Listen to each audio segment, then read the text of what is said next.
best in the business, of course, distributing the basketball. A jaw-dropping move by CP3. Oh, what a masterful move by Chris Paul. What a finish. Now you see it, now you don't. Paul buries the jumper. There's a broken ankle in the building, ladies and gentlemen. Superstar point guard Chris Paul heading to the Los Angeles Clippers, and we welcome you to Game Time. Rick Kamla, Greg Anthony, the coach Mike Fratello, and NBA insider David Aldridge. DA reporting that Chris Paul is going from the Hornets to the Los Angeles Clippers in a big package, a much talked about package. DA, in a word, finally. Finally. Maybe I can get some sleep now. Tell us how this happened. It's tentative right now, and it's tentative. Is it on the table at the league office right now for review? Yes, I called the league, and I said, look, we've been down this path so many times. Is there any reason to expect this deal will not be approved? I got a text back about 3 minutes ago, said absolutely no reason to expect this deal will not be approved. Good. So Chris Paul, it's only a matter of time before it becomes official, but he is going to be. As I say, until I see him at the press conference with the jersey, I'll withhold judgment. But it certainly looks like this trade is going to happen. So let's tell the ladies and gentlemen at home what are the details of this trade. Who's going where, and how is Chris Paul going to become an L.A. Clipper? Again, DA reporting Chris Paul going to the Los Angeles Clippers. Picks or just Paul? Just Paul, as far as I know. Now, look, there's always different iterations. People throw in things at the last second. For right now, this is what I know. And going to New Orleans, Eric Gordon, Chris Kaman, last year of his deal, by the way, Al-Farouq Aminu, the Clippers' top draft pick last season, and the key, an unprotected 2012 first-round pick coming from the Minnesota Timberwolves. You can talk about Rubio all you want. That's still probably going to be a top 5 pick. But Chris Paul is going to the Los Angeles Clippers. GA, let's get your thoughts on this, baby. You know what? I think it's a home run. No, I take that back. It's a grand slam for the Clippers, and we're going to talk about this a little later. But you also factor in that the Clippers are $14 million under the cap. Absolutely. So you saw with the starting 5 that we put up there, they still have a tremendous amount of flexibility to go get talent as opposed to drafting potential. Yeah. So this could make them a real player in that Western Conference. Let's face it, no matter how you slice it, the Lakers have taken a step back, losing Lamar Odom. Let's face it. You could argue, even though Dallas has picked up some nice pieces, maybe they've taken a step back, losing certainly. Tyson Chandler. Yeah. So, while as bad as the Clippers were a year ago, they didn't just add a good player, Coach. They added a franchise. They didn't add an all-star. They added a superstar.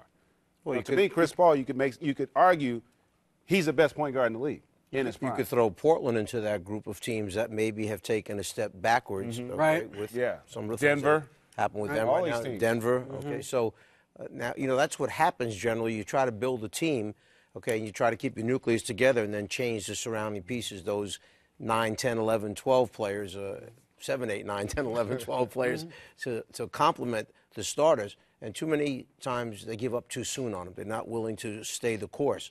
Then if you have a good nucleus and you're young and you wind up finishing second or third, be patient because eventually that other team is going to get a little bit older. They're going to lose a piece or two. Then it's your time to make the move. And maybe that's what the Clippers have done here now. I think absolutely this is what the Clippers have done. And I think they've changed the culture, Coach. I mean, you've been around, Greg, you've been around. You guys know I'm not telling tales out of school here. The Clippers have been a joke for 30 years in this league. A big joke. They've been a joke of a franchise that nobody took seriously at all as anything other than the ugly stepchild to the Lakers, the glamorous team in town.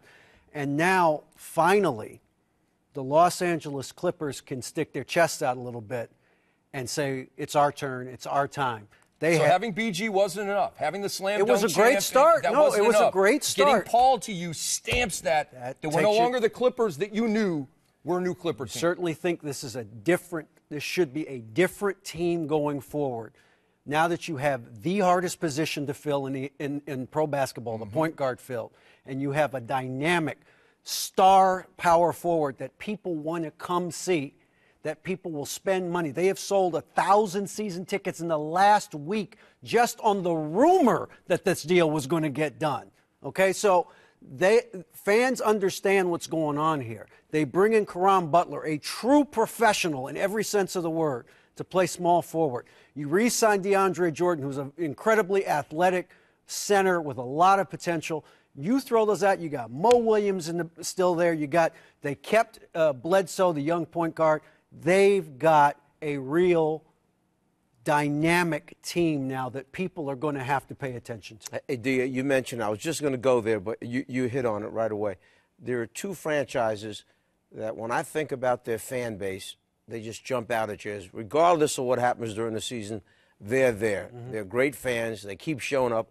Golden State. Mm-hmm. Absolutely. All these years, Absolutely. they made the playoffs one time in the last 16, 17 years. Right. And then how about the Clipper, fanatics who show up? It's their cult following. I'm really happy for them because they've got to be doing backflips right now. So, we're for real now. You know what's funny, too? It used to be you got Clipper tickets because you couldn't get Lakers. Right. That's right. That's flipped. And you know what? Also, juxtapose the dynamic of the front offices of the Lakers and the Clippers in terms of how this whole free agent trade scenario is kind of played out. Yeah. Because you got to give that front office in L.A., the Clippers, a lot of credit for, one, they had the pieces to make the deal, but then to not only make it, but then create an environment where you still, listen, if depending on what they do with that cap space, because they have to use some of it, right. With the new collective bargaining, you could be looking at a legit contender in the Western Conference if a few other pieces fall into place for this basketball team. Yeah. I mean, it's pretty startling what's happened, this transformation in the last 2 hours. Yeah, the job you said, the front office, Neil Olshey, the general manager, just a remarkable job, not only getting the deal, but also selling Chris Paul, because Chris Paul has said, I will opt in after this season. So he's going to take his option year next year. He's going to play his option year. So they're going to have 2 years with him. That makes such a difference as opposed to just one. Now they have 2 years to show him that they mean business and that they can get him signed to an extension. And that's what Neil Olshey did, the GM, in really convincing Chris Paul and his management group that it's worth the gamble for you if you come here to stay here and not test free agency next summer. That's a big difference for that franchise. And we take a look at their starting lineup right now, or at least their projected starting lineup, if this tentative deal does in fact go through. Chris Paul at the 1. Clipper fans, they're smiling ear to ear right now. You got to be happy for Clipper Nation. Chauncey Billups, amnestied by the Knicks, picked up off of waivers by the Los Angeles Clippers. And I want to get more into that in just a second, but he figures to be the 2. Caron Butler, D.A., you mentioned him at the 3. And then, of course, Blake Griffin at the 4. DeAndre Jordan at the 5. They have a deep backcourt. Foy's still there. Mo Williams still there. Eric Bledsoe did not go to New Orleans in the deal. And Ryan Gomes, basically their starting 3 last year, now will come off. Depth behind Jordan and Griffin will be a big issue for this team going forward. But for that's a whole task for another day. Right now, it's time to celebrate. Well, one of those guys will get traded. I don't have any doubt in my mind. From Foy, Williams, Bledsoe, one of those guys has to get traded for front court depth. I understand. And DA, I want to ask you this, and we'll hear from GA and Coach just a little more in a second. You mentioned that Paul will opt in, and that he will be a Clipper this year and next year. Yeah. Okay. Any chance that the Clippers sign him to an extension? Anytime soon, and just lock him up for 4 or 5 years, and then everybody's good, and there's no speculation and no media circus. No, because it'll cost him money. I mean, in all honesty, it will cost him $25 million. Cost Chris Paul too much money to do it that way. Gotcha. The way the new rules are set up with the new CBA, it makes more sense to play it out, become a free agent, and then you can re-sign with your team for more money. So if he were to sign an extension now, he would get, I believe, $74 million. If he waits until he's a free agent, he can get a contract above $100 million. Yeah. So I mean, that's a lot of money to give up, and I wouldn't expect or ask Chris Paul to give up that kind of money. That would just be an irrational request. I have a rational request of you, Greg Anthony.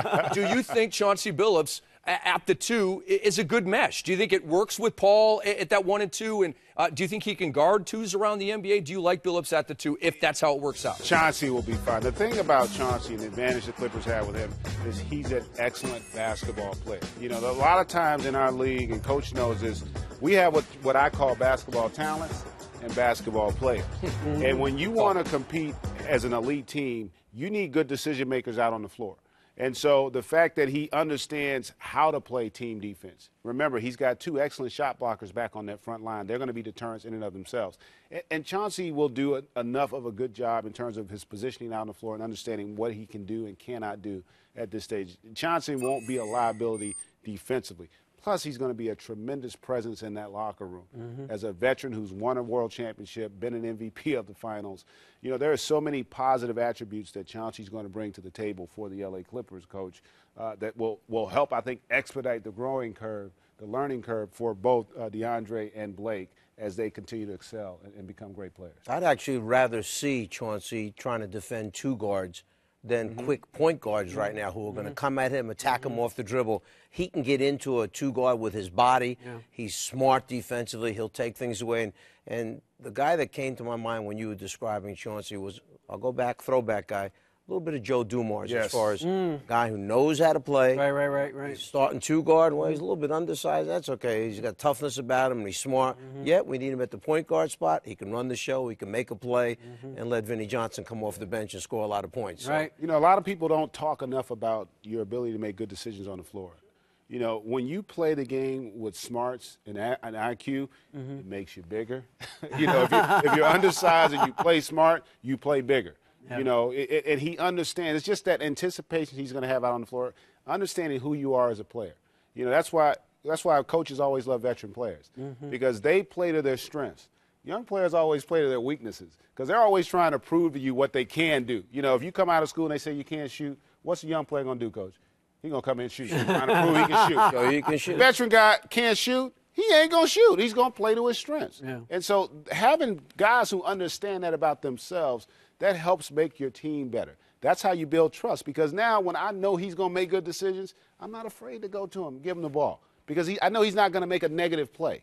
And then when you make more positive plays, forces me to make more positive plays. And then it really circulates throughout your entire roster. And that's why that move could, in a lot of ways, be equally as big, just because it solidifies the position, because you just gave up an all-star, potentially, in Eric Gordon. Eric Gordon. Yep. And him going to New Orleans. So it's a wonderful pickup. I know we got a break, but think about all the things that you guys have said. You've got Billups, playoffs, finals, MVP. Yeah. You've got Chris Paul, playoffs. Been in the playoffs many times, won a round of the playoffs. You got Caron Butler, playoffs. Been in the playoffs a bunch of times with the Wizards. I don't know if he hasn't gotten the ring yet, but he will. No, but with the Wizards, he was in a lot of playoff series. With Dallas, I'm talking about. Yeah, I know. No, but you're surrounding Blake Griffin with guys that have been in the playoffs. And that makes such a difference for a young guy who's really entering his second year coming up and really doesn't know anything yet about playing in big games. Well, guess what?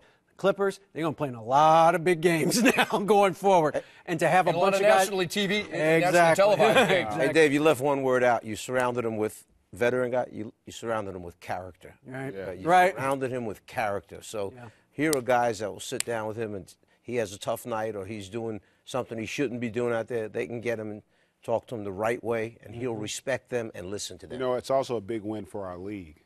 Absolutely. You know, you got another major market team that did it the right way. It sets an example for some of the other smaller market teams. Yeah, and we got to talk about the Hornets, because the Hornets came out of this about as well as you could possibly expect. Right. But to your point, I mean, yes, the Clippers have been a major market team, but they really haven't been a major market team. And now they are, and now they're going to be another team that people are going to want to watch.